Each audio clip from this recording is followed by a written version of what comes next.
Hey guys, welcome back to my YouTube channel. As I promised in my introduction video, the topic which I will be teaching you today is the Pythagoras theorem. Pythag- Pythagoras theorem. As I mentioned earlier, this is my one of my most favorite topics. I actually really love maths, and I love most of the maths topics. But this is one of my most favorite topics ever. Now, there are a couple of rules which we need to follow with this theorem. Before I talk about those rules, I'll just tell you what we use the Pythagoras theorem for. So, we can only use the Pythagoras theorem. We can only use the Pythagoras theorem in a right-angled triangle. So, right-angled triangle.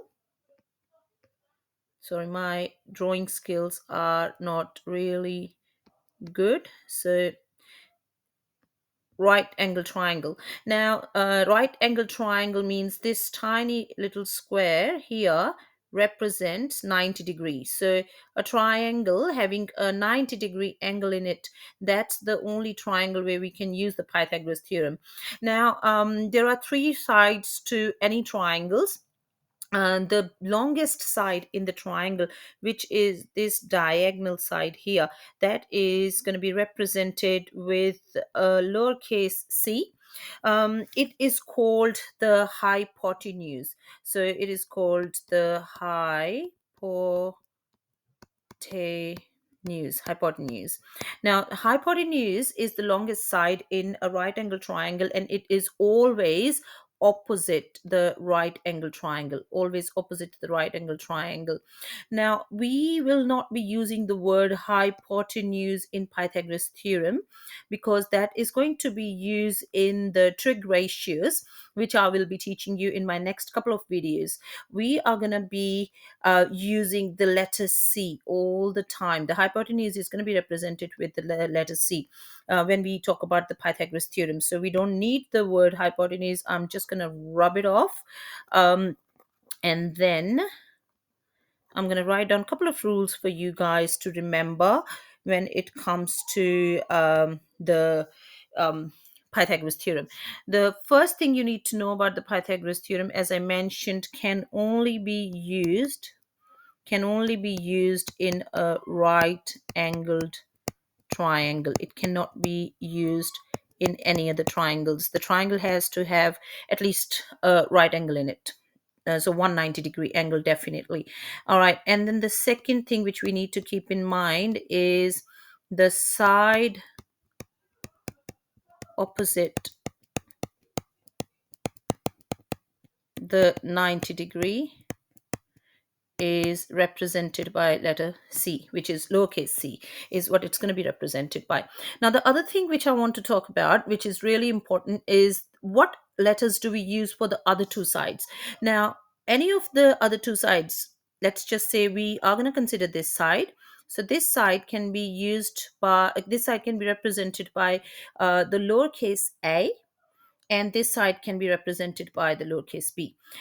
If you accidentally put the B on this side, and let's just say if you accidentally put B here and you accidentally put A here, that does not really matter. Okay, it does not matter, because when we use the rule of Pythagoras theorem, it we there is no, we will be adding, so it doesn't matter. The order of A and B does not matter. Okay, now the most important thing in Pythagoras is obviously the formula. So the formula for Pythagoras is c square equals a square plus b square. I really hope you are able to see these tiny squares on the top. Now the squares, they go up on the letters. Okay, they go up on the letters, not um, at the bottom, not here, here, or here. Okay, make sure the squares stay up on the top. All right. Now, um, Pythagoras theorem can be used to find out any of the missing side in a right angle triangle, can be used to determine is the word which we use, determine a missing side in a right angled triangle.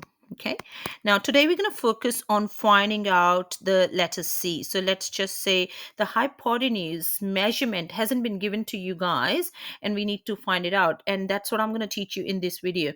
But just keep in mind, Pythagoras can also be used to find out these two letters here. So it can be used to find out the B or an A. So for example, any of the two sides are given to you, and I've asked you to find out A, B, or C, or whichever one is missing.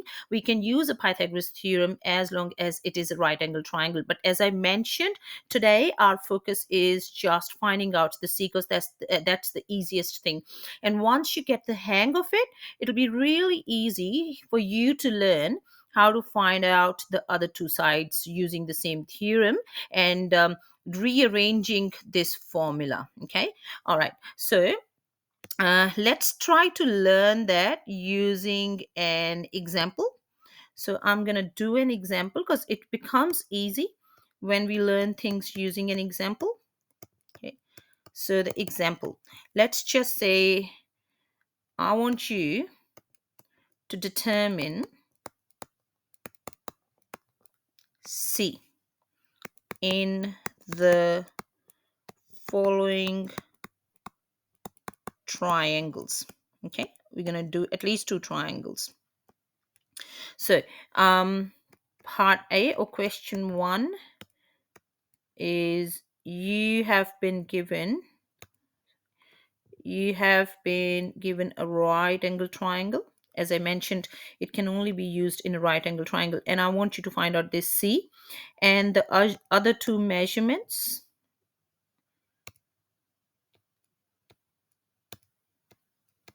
The other two measurements you get given are 12, let's say 12 centimeters, and 5 centimeters, right? Okay, now the starting point of this solution is going to be, the first thing you will always do is write down the Pythagoras rule straight up. Okay, it is very, very important that you write down this rule. Some kids choose not to write it down, and then they lose a mark, because in the marking scheme every step is worth a mark, okay, or half a mark, or whatever your teacher decides to do that marking scheme. Okay, now the next thing you're going to do is you will be putting an A here. So let's just say this 12 is, and let's just rub that number 1 because I need a little bit more space. So let's just say 12 is my A, and then this 5 is my B. As I mentioned earlier, this A here, you can also say that's your B, and this is your A. It does not matter. Okay, I like to keep things simple, so I always go A here and B over there, as long as your C is always opposite the 90 degrees. All right, let's just substitute A for 12, because A is 12. So I'm going to go not just 12. That's one thing which I always notice with my students. They always go 12 plus 5, and they are like, oh miss, we've got 17 for our answer, and that is not right, my dear. So what you need to do is you need to go 12 square on the top. Okay, because remember, the formula is C square equals A square plus B square. It's not just A plus B. So you go 12 square plus 5 square. Okay, and this is where we are going to need our calculator, and I'm going to teach you how to use the calculator beside this question here. So the calculator we are going to use to do our Pythagoras theorem questions is obviously you will be pressing 12 on the calculator.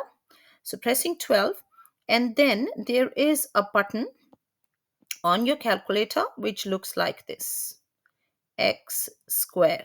Okay, you'll be pressing 12 and then you'll be pressing that x square, and when you do that you're going to get 12 square on your calculator. Okay, and then after that obviously you'll be, so I'm just doing these steps. I'm going 12 square and then I'll be doing plus, and then next one obviously the same procedure, you'll be going 5 because we need 5 over there, and then the same button again. On the green calculator, it's always towards the left side of your calculator. Um, it is really easy to find out. And then obviously you will be either pressing an equal sign or enter, whichever one is there on your calculator. So you will be getting 12 square plus 5 square equals, you should be now getting,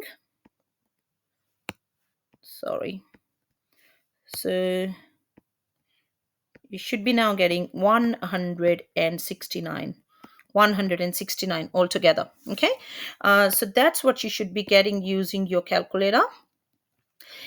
And is that my final answer? No, that is not my final answer. Can you guess why?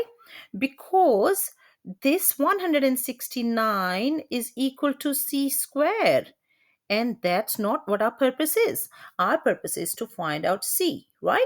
Okay, so that means we need to get rid of this square. So get rid of this square, and you must be thinking in your mind, oh, miss, just rub it. No, you don't rub it, okay, because that's not how maths work. We've got a magic trick to get rid of this square, and I'm going to teach you how to do that using your calculator.